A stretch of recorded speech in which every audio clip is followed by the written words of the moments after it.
Samantala, nasa linya na natin si Mayor Rex Gatchalian ng Valenzuela City. Mayor, magandang tanghali po. Magandang tanghali ho sa inyo.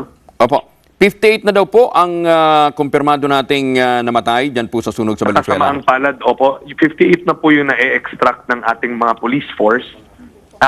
So lumalabas ho kung tama ho yung tala namin na base sa mga nawawalang tao, 13 na lang ho yung missing natin. May 13 pang missing. Opo. So all in all, 68. No. You have 55 today, plus 3, that brings you to 58, plus 13, that brings you to 71.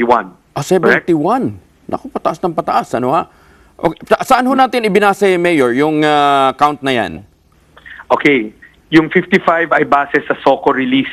Ibig sabihin yung sila nag-extract na document and then nirelease na for processing.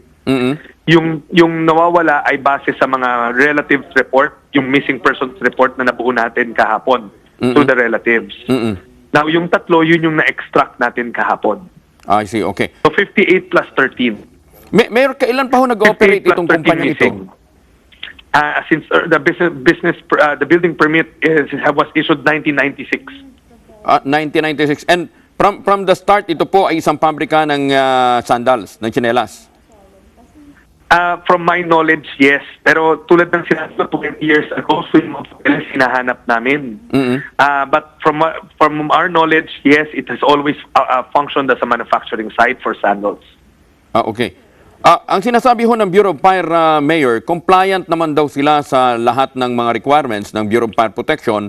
Ang tanong ko nga po kung compliant... At this point, I was there during the press con. Hindi naman niya nasabing compliant. Ang sinabi niya, nagkaroon ng inspection, hindi niya lang matandaan yung result, i-review niya muna yung mga papeles. So wag muna natin sabihin yung compliant kasi medyo wrong information pa ho tayo doon. Correct. Okay. Kasi nga, ang tanong doon bakit na-trap kung alam nila na merong sufficient na mga fire exit? Glenn, those are the questions na pati ako tinatanong ko. And ang makakasagot lang yan yung ongoing investigation ng BFP. Okay. Moving forward, Mayor, kayo ho ba nagbabalak na rin magpa-imbestiga o magpa-inspeksyon sa iba pang mga pabrika dyan po sa Valenzuela? Kami naman, Glenn, tuloy-tuloy kami pagdating sa pag-i-issue ng building permit. Pero iba yung inspection ng building permit sa inspection ng fire safety. Hindi kami tumitigil. Kasi we make sure na mahigpit kami para masigurado namin yung sturdiness ng building. Pero hindi naman ang building official ang nag-check for fire safety compliance, kundi ang BFP. Bureau of Fire. Yes. Kami, tungkol lang kami sa soundness ng building, sa infrastructure ng building. Okay. Tuloy-tuloy kami doon, hindi kami tumitigil. Sige, Mayor, alam namin, pagod na rin kayo dahil kahapon pa kayo ng hapon nandyan sa trahedyang yan Well, Glenn, ako ay nagpapasalamat sa mga media outfits at sa mga kaibigan natin na katulad nyo na binibigyan kami ng chance na ma-ere yung detalye dahil alam naman natin naghahanap ng sagot ang taong bayan ng Valenzuela, naghahanap ng update. Maraming salamat. At siguro mamayang 4 p.m. kung madadaanan nyo kami sa Barangay Hall ng Maysan, may panibago tayong press con ulit to give you further updates.